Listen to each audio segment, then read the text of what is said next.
मनुष्य का कर्म कभी उसका पीछा नहीं छोड़ती।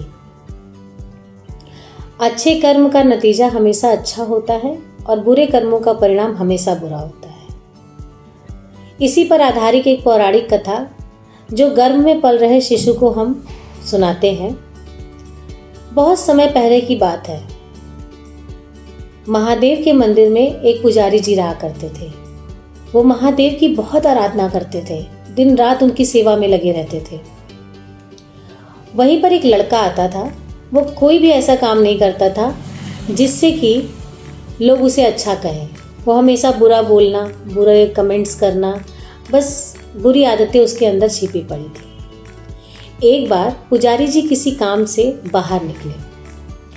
रास्ते में चलते चलते शीशे का ग्लास का टुकड़ा उनके पैरों में चुभ गया, जिससे वो दर्द से करा उठे। खून भी आने लगा और बगल से वो लड़का जा रहा था।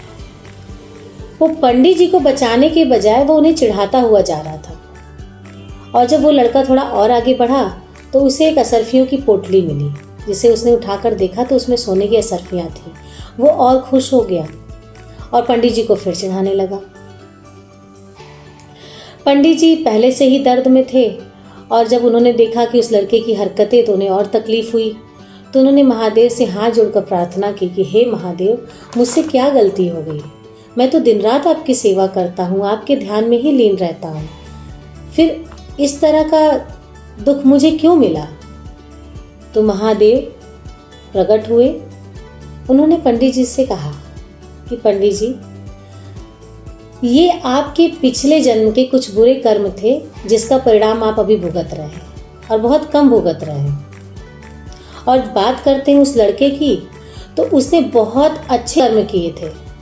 वो बहुत अच्छा लड़का था, तो उसका दंड उसे इस जन्म में मिल रहा है, लेकिन बहुत थोड़ा मिल रहा है।